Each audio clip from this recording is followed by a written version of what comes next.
Hi all, this is Skate, and in this video I'm going to be having a look at the AMX AC-48, the Tier 8 French tank destroyer.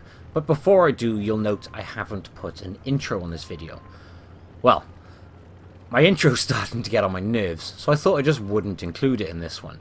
And the reason it's starting to get on my nerves is because I see it thousands of times. Every time I make a video, I see it God knows how many times, and then when I upload it, I just check it to see if it's loaded okay, so I watch it again. So instead, I just thought I'd put an itty bitty lily 25 in the corner, and yeah, it just won't bother this time. Out of curiosity, let me know in the comments whether you prefer not having an intro or you don't care. Either way. Or even if I made a really short, super quick intro. That might be the solution. But on to the tank. Now, this is the AMX AC-48. Now, those who watched my previous video on the AC-46, I found that tank very, very frustrating.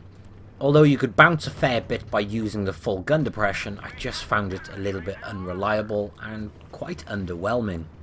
And then came its bigger brother, or the baby fosh, the AMX AC-48. And I can honestly say this was easily one of the most frustrating stock grinds I have ever gone through in this game. We are 1.5 minutes into this game. I've been shot twice by the IS-8, both have penetrated. So I'm making a break round here away from the IS-8 and trying to get around into cover, while trying to at least get some damage done. So yeah, so far this game is not off to a very good start. And I've just noticed that IS-8, which is why I'm reversing. I'm loading the HE, and I am going to make a push and try and penetrate him. Don't need to though. He's very, very low on health. We managed to finish him off with HE. And thankfully, his round on us bounced off the mantlet. Now I am going to use this dead T-34 as cover, and I'm going to try and get some longer range shots in. But yeah, what a god-awful stock grind this tank gives. I mean, I don't 100% crew my tanks, which doesn't help. I usually start from 75%, and I'll work my way up from there. And obviously when you have a horrible, horrible stock grind, it leaves a very bad taste in your mouth. And it kind of just leaves you feeling very, very disappointed. And you continue to dislike the tank. But something happened with this tank I never expected. I really started to enjoy it. I mean, like, I really, really started to enjoy it. It was really good fun by the end. But forewarn you, to get to something semi-decent, the grind is awful. If you can afford to free XP this from stock up to a much higher spec, do it. It's completely worth it. Because stock, oh my god, it's awful. The gun just does not cut it against tier 9s, or even a lot of tier 8s. The top gun, on the other hand, does. Now, I made the mistake when I started this in going for the tracks and the engine first. Don't. Go for the gun first above all else. I think if I went for the gun first, my grind wouldn't have been as bad. But I didn't, and so it was, and so I absolutely hated the grind on this tank. Combine that with 75% crew, and combine that with the fact that I only had one bit of equipment on this, which was a gun rammer, and all the way through this tank I only had one bit of equipment, which was the rammer. But I still ended up really enjoying this tank. I mean, that one, 2,800 damage, and it was a mastery. Feels a bit cheap, doesn't it? And I think this is down to the fact that I spotted two tanks right at the start, and I had a couple of kills, which were tier 9 tanks. But what I want to show you is this very quickly. You'll see I did the tracks and the engine first. I didn't do the gun. Do the opposite of what is on the screen right now. Get the gun first, and then go for the engines, and then go for the tracks. In terms of setting it up, I was expecting this thing to be like the 46, so I didn't want to spend a lot on it. So I only fitted my rammer. If you were going to fully equip this thing, I would personally recommend going with the rammer, the enhanced cabin, because this is fun for ramming. I'd go with the coated optics, gun lane drive, enhanced armor, Improved control, obviously to help the track traverse, being as it's turretless, and the vertical stabilizers. If you're going to go all the way, which is a waste of time in all honesty, enhanced tracks and consumable delivery system. My ammo loadout came in the form of 48 AP, 8 APCR, and 8 HE. But as I said, because I wanted to just push this grind as quick as I could, because I was expecting it to be as bad as the 48, I didn't equip mine with anything other than the rammer. And even so, I still really enjoyed playing this. I mean, like a lot. It was a lot of fun. The gun is fantastically accurate. I really enjoyed that part about it. And it has the second best penetration at tier 8, in terms of tank destroyers anyway. It's got 260mm of penetration. That's only beaten by one thing. That one thing is the legendary BL-10 on the ISU, which packs 286mm of penetration. Aside from that, it's... well, let's be fair, the BL-10 is in a class of its own in terms of penetration. But aside from that one gun, this thing has fantastic penetration. And like I said, it's the second best at tier 8 from the tank destroyer terms. 260mm. It's also got a fantastic aiming time, without all the equipment, with just provisions in terms of double fuel, one fuel and double food. I've got my aiming time on 1.9 seconds, gun dispersion on 0.32, and accuracy on the move 0.19. But if you fitted a rammer and a vertical stabilizer, your aim time goes down to 1.5 seconds with a 0.16 dispersion or accuracy on the move, which is insane. So in terms of accuracy and penetration values, there's not a lot which makes this thing look bad. Now the next thing you're looking at though is DPM. In terms of DPM, everything makes this look bad. With my rammer, I have 2,337 DPM. That's including provisions. That's really bad. I mean, that's the worst in terms of tier 8 tank destroyers.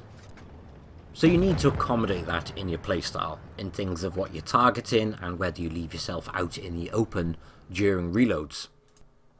Now, I like to play this thing quite aggressively, even with the bad DPM. Well, actually, it's because of the bad DPM I like to play this thing aggressively. I mean, on that one it was another mastery, but 3,300 damage, but we had 1,380 assistance or spotting damage. That's purely because we were quite aggressive with the way we were playing. And it's exactly the same with this one. Now, I was going to reply to that person who called us all effing idiots right at the start, but I just couldn't be bothered. Feed the trolls and it just makes the situation worse. But yeah, with the gameplay, I try to play it quite aggressively. It's a very, very mobile tank destroyer, and it's got good frontal armor, which I'll cover in more depth in a minute. But in this game, I try to push aggressively. But no one's on this side, so it gives me free rein to run right the way around and get lots of side shots in. But I do play this thing very aggressively, and I think you need to make up for the lack of DPM. Which does bring me onto the armor. Let anyone around the side or rear of this thing and you're just going to get torn apart, because 90% of things which point their gun at your side or rear is going to penetrate you with HE, which is just horrible. If you give someone the side of your tank, it is game over, end of story. But with it being so mobile, you can avoid that at all possible costs. Or rather, you can do everything you can to try and avoid it at all possible costs. And then that does bring us onto the frontal armor. It has a ridiculously troll front mantlet. Nothing's going to penetrate it. But then you have 150mm of frontal armor, sloped very, very aggressively. Now, sorry, quick tangent. Check out how much that KV-4 is sticking out. And the accuracy on this gun in terms of keeping him tracked and penetrating him with that great penetration value. Now you'll notice the aim time isn't the greatest. Like I said, I only have a rammer fitted on this. I don't have my gun lane drive and I don't have my V-stabs. But if I had them, that aim time would be 1.5 seconds. That's insane, and that is so good. It's perfect for snapshots at that point in time. But yeah, I wanted to highlight that because that was a perfect example on that KV-4. The frontal armor, as I was saying, has 150mm, sloped very, very aggressively. Now, that produces a surprising amount of bounces, especially if people hit your mantlet. And even if they don't, if you're wiggling left and right, or you're aiming at an angle around a corner, you're really adding to the effective thickness of that frontal armor, which is just going to produce even more bounces. Oh, how's this for an embarrassing shot? Wait for it. Wait for it. Look how much health he's on. And... yeah, that was embarrassing. But you can... you can really increase the thickness by swinging the tank left and right to obviously improve the effective thickness. The other thing is using the full 6 degrees of gun depression. Or even if you can't use the full 6 degrees of gun depression, when you're ramping up onto something, it makes the front insanely bouncy. Even if you're angling up more than what you've got in terms of gun depression, you're still improving the chance of them bouncing. As soon as they've shot at you, you reverse back off said ledge and go for gold again. The golden rule, I think, with this tank is don't let anybody shoot down on you. If somebody is on higher ground shooting down at your tank, you can pretty much guarantee they're going to penetrate. Because at that point, you're only talking 150mm with no angling at all. So if I can see anybody pointing downhill at me, I will try and avoid that shot at all costs. Except in this scenario, I don't have a choice. None of my mediums or lights have gone for the hill. Which, it's mines. You've got to get someone on this hill. So being as I'm mobile enough, I got myself up by here, set up behind a rock, and I'm waiting for somebody to pop their nose around the corner. But they don't, which again is a strange situation for mines. I am on the hill, and I am uncontested on the hill. That's not something you find every day. Which brings me on to the other thing about the frontal armor on this tank. It has those great big, irritating, stupid weak points on top. They're ridiculous. If you can use something for cover on your left-hand side like this, you're hiding your biggest weakness, that big old rangefinder on top of the tank, which you can guarantee is going to be penetrated. And in the position I'm in, if anyone's over there in a tank destroyer trying to shoot at me, I'm very, very well angled and my rangefinder is hidden. So that's going to make me very bouncy. The problem you've got is when you're brawling. When you're brawling, if somebody's looking up at these rangefinders, they're going to make a big old mess of you.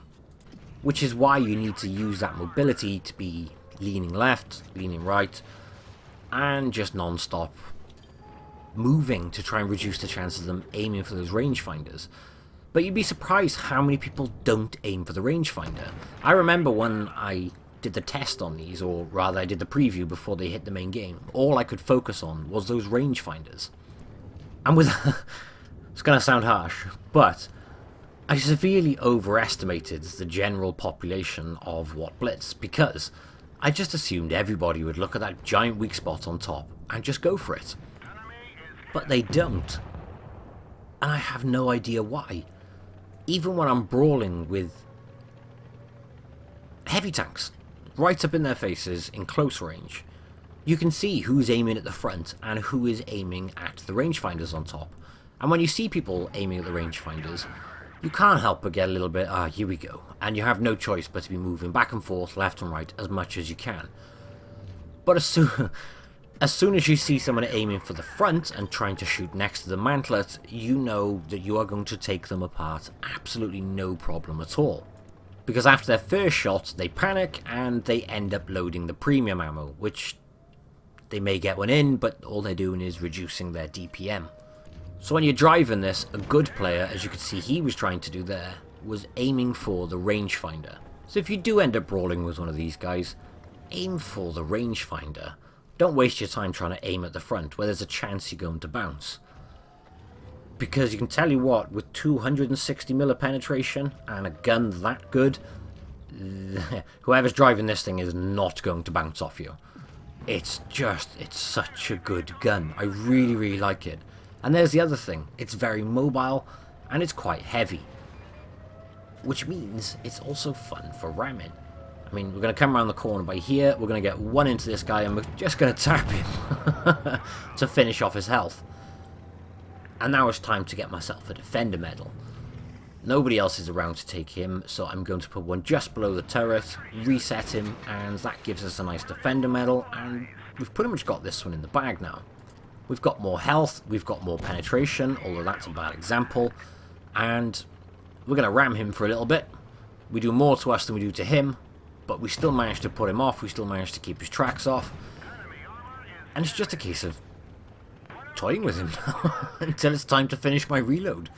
Because even if he does get one into me, it's game over, because I'm not going to bounce off an IS-3 with this penetration.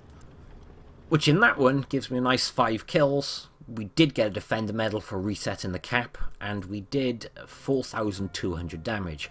That one I feel deserves a mastery considerably more than the first game you saw with 2,800 damage.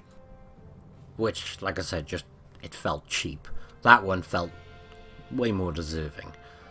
But in terms of the tank, like I said, I hated it, guys. I hated that stock grind. But the more I played this tank, the more I really, really started to enjoy it. It's not a bad tank. It's not a bad tank by any means.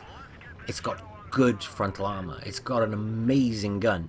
It's got a bloody irritating weak spot on top. Well, to be fair, if you look, you've got a big old weak spot at the back. You've got the 2 at the front.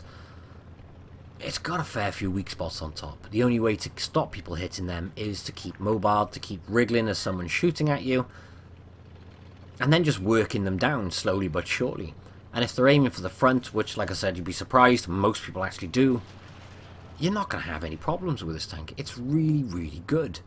And it's very mobile. So you'd probably think take it with the mediums. I don't. I take this thing with the heavies, or I take it down the heavy route. And the reason I take it down the heavy route is because you can guarantee you are going to get to an optimal position before the enemy heavies. And so you're set up ready to deal with those heavies. And they're not really going to out-DPM you. As with the mediums, there's a good chance they might. And there's another nice example. The Tiger aimed for the rangefinder. The Borsig didn't. Or if he did, we moved and he hit our gun mantlet, which means he had no hope for penetrating. But yeah, I think the key thing with this is getting yourself into the heavy route, and you're going to be at a strong position before the enemy heavies because you are damn mobile compared to most heavies. In fact, all heavies, I believe. It's like this position where I'm in is very, very strong for this tank. And here's the thing when you have cover like that to try and reverse around. When you're reversing around it, you're increasing the effective thickness, and you're covering some of your weak points, or you're making them harder to hit. On top of that, you're making DPM irrelevant. When you're in a very, very high DPM tank, what you want to be doing is having things out in the open and out DPMing them, because at that point you're going blow for blow, you know you're going to win. In this tank, if you can get yourself covered or protected between shots, DPM doesn't matter at that point. What matters is the effective DPM, i.e. what your penetration value's like, what your accuracy's like, and that's when this tank comes into its own, and that's what makes this tank very, very good. And surprisingly, is what makes positions like this, where I am now, very, very strong. Anything shooting at me is left with no opportunity but to shoot up at me. Now you can see that they are looking at my weak spots. So I'm hiding behind this rock, waiting for my reload, and then I'm going to come back out and try and shoot at something. But this is where this game goes horribly, horribly wrong. We're losing so far by one tank. It's only one tank, but it's still one tank. Now, I'm not going to leave the position I'm in at the moment because it's very effective. I can still shoot things, I can still do damage. However, we've just lost a tank, and there's no point in me going straight down there in front of 3 reds, quite simply because, well, they're going to out-DPM me, aren't they? Which completely kills the whole concept of my DPM being effective. And that APCR shell, which I believe is the first APCR shell I fired, just went straight through the front mantlet of a T-32. That's quite an impressive feat. And that's also because this tier 8 tank has an outrageous 320mm of penetration on its APCR. But look at the situation now. The Tiger's asking for help, and I am helping him, but he just can't see it. And if I came running down like I think he expected me to, I would just get nailed because I'd have 3 tanks rushing me. So by his standards, I'm a noob. By my standards, what I'm trying to think is, there's 3 tanks there which could rush me all at once and just destroy me and out-DPM me. where I am, I've been returning shots, I've been doing damage, but now we're in a 3-on-1. I need to pick my enemies wisely, and the most dangerous one for me, I think, is this guy. So I am going to put one into him. I've got cover on my right hand side from the other two, and it's just a case of trying to deal with this guy before the other two come and get me. And we do manage to do that, and we are losing on cap points. I need to get C as well as deal with those other two tanks. Now the Lurver's right by there, and the Lurver is very, very low health, and there is the T-32. I'm not leaving this cap though. I could go and kill that I could go kill the Lurver and then go get the T-32. However, they were beating on cap points, and they would have beat me on cap points by the time I did kill those two tanks, which is why I waited around, got that one first, and the Lurver's not looking, which means we can get one quick HE shot into him, and now it's a case of hunting the T-32. And I can be quite confident again now because I've got mobility and I've got better armor than him. Yeah, he's got a great turret, but as we found out, the APCR went straight through the mantlet anyway, and his hull is very weak in compared to my front hull. And on top of that, I think I've got more armor than him and better penetration. So all around, I'm quite confident to go and hunt this guy down. But at this point, I'm thinking, where the hell's the T-32 gone? How can a T-32 get away from me this far in a T-32? It's mobile for a heavy tank, but it's not that mobile. So instead of chasing him round, I'm going to try and get B. By getting B, I'm going to try and catch up on the cap points. So if I don't catch him, there's a good chance at least I could win by cap. However, just as I finish B, he appears back in C, so he must have done a loop around the back way, hoping to surprise me. And here's something I haven't mentioned actually. I run an engine boost on this because it's just so damn mobile. I run the multi-restoration pack and the adrenaline, but the boost makes this thing very fun, and you can get to spots a lot quicker than people expect you to. Now we just bounced that T-32 shot, and we dunked our shot into his track. However, we just need to put one into his lower plate. You can see I'm trying to ram him for the damage. I just don't have the mobility in this situation to do enough damage to him. But we're reloaded and we get one final shot straight into the side of his tank. So all in all, the short answer is I hated this tank. The grind was just awful in stock form. But I really, really enjoyed this by the end, a lot. And in that last game, we did 4,400 damage. We've got a nice string of medals, including a mastery, a steel wall, and a Kolobanov's. And although the Tiger 1 did call me a noob, he did still have a good game, so I got to give credit to that guy. In fact, he's the only other player on my team with over 600 damage. But again, that's one of the really nice parts about this tank. It's mobile enough to get to where it needs to go on the battlefield. And after the 46, and after the grind on this thing, you kind of deserve a good tank. And I'm quite happy to say by the end of it, I do think it's a very good tank. Is it worth those horrible few tanks to go through, or is it worth that horrible stock grind to get it? I don't know, that's up to you guys. I personally just hope the rest of the line just keeps going this way, just keeps getting better and better, but we'll soon see. Anyway, thank you all for watching, and I will catch you in the next one. Bye bye.